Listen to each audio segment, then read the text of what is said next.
Hola querido líder, qué bendición tenerte aquí nuevamente. Seguimos en la unidad 3, Poder, Visión y Liderazgo con propósito. Esta vez estamos en nuestra clase número 12 del módulo Reino, Poder y Gloria. Vamos adelante. En esta clase haremos una exploración de cómo el poder y la autoridad se integran con una vida de visión espiritual. Como habíamos hablado antes, una visión con propósito. Es donde la iglesia empieza a extenderse. A medida de que la iglesia primitiva, aquella que había recibido las primeras enseñanzas, se ha establecido y empieza a extenderse teniendo una acción, teniendo un movimiento a través de las diferentes regiones y culturas en los primeros tiempos, empiezan a surgir preguntas acerca de los fundamentos, sobre cómo se podría ejercer dicho poder que se les había sido dado, cómo se podía ejercer esa autoridad en el contexto de una misión espiritual.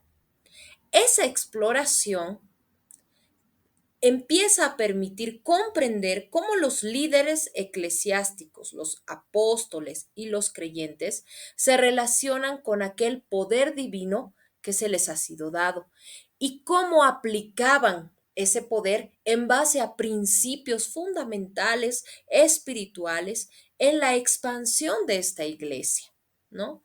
Lo que obviamente nos da una luz de la dinámica espiritual y organizativa de aquella iglesia primitiva.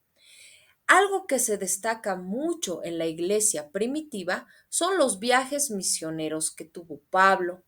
Pablo en su primer viaje misionero, Pablo en su segundo viaje, en el tercer viaje, y cada viaje con un propósito, cada viaje con una misión, cada viaje teniendo en cuenta algo que hacer.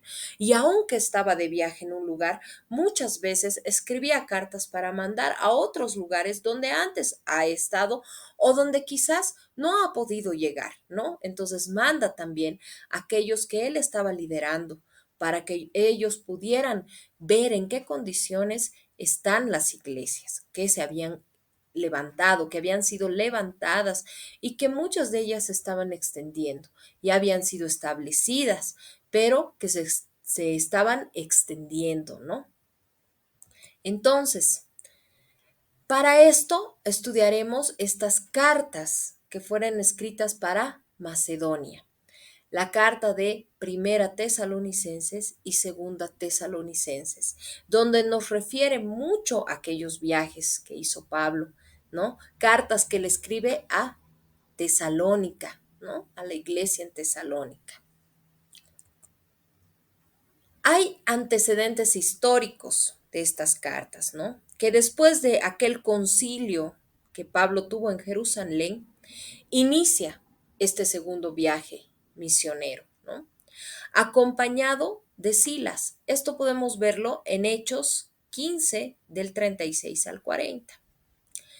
Después también se puede ver y recalcar que Timoteo es el único que va, ¿no? A Listra, ¿no? Se une con ellos, se une con ellos en Listra. Esto podemos verlo en Hechos 3, 16 del 1 al 3. Además, también Lucas los acompaña desde Troas hasta Filipos. Esto también en Hechos 16 del 10 al 40. Habíamos avanzado una clase antes, Hechos, ¿no? Que nos relata igual mucho acerca de estos viajes también que tiene Pablo. Después Pablo viaja a Tesalónica. Ya aquí es donde empiezan las cartas a Tesalónicas, ¿no? Y luego fue hacia otras misiones y aproximadamente un año y medio él empieza a ministrar, ¿no? Esto podemos verlo también en Hechos 18, 11. Son antecedentes que nos relatan hacia dónde ha ido pasando Pablo, ¿no? Y de cómo llega a escribir estas cartas de primera de Tesalonicenses, segunda de Tesalonicenses a Tesalónica, ¿no?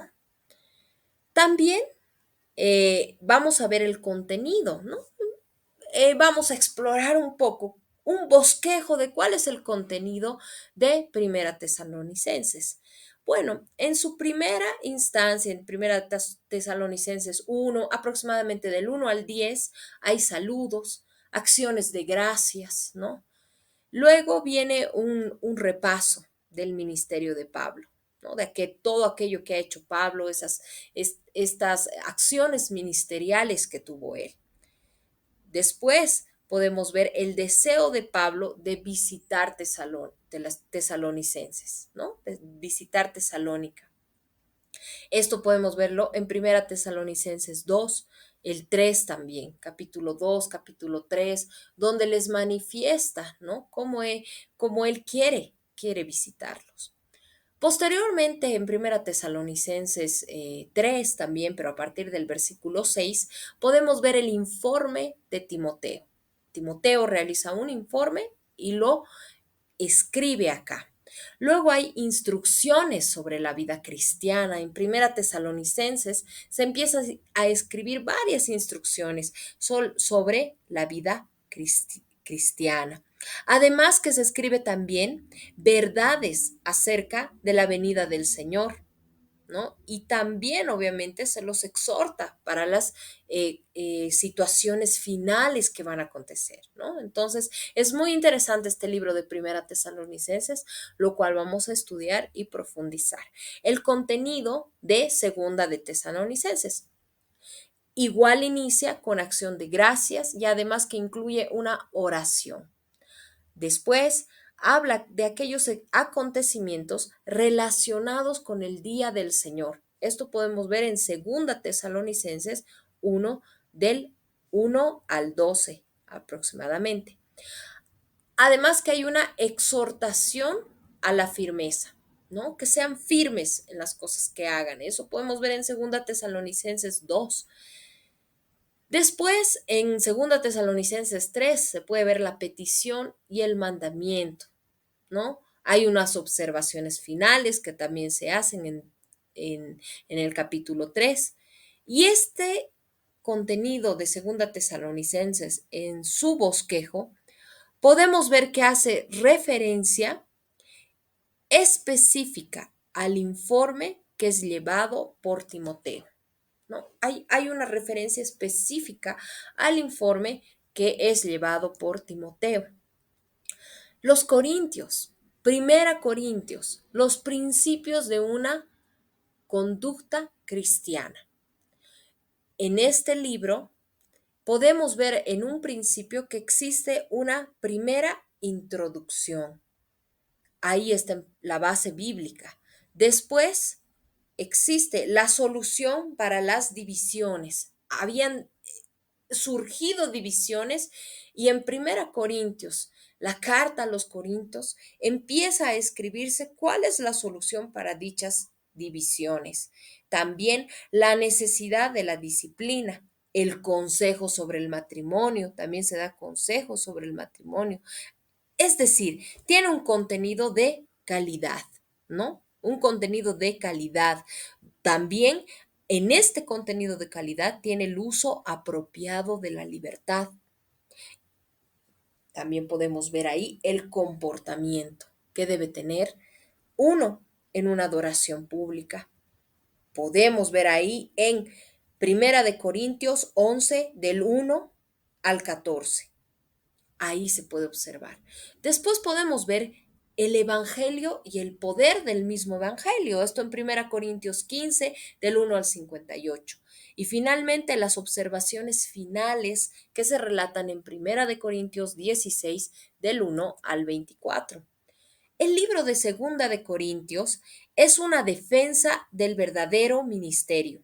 Al principio de este libro existen saludos, luego existen los motivos del ministerio de Pablo, ¿no? Que muchos hasta ese momento tal vez no habían entendido por qué está haciendo estas misiones, por qué está yendo de un lado al otro.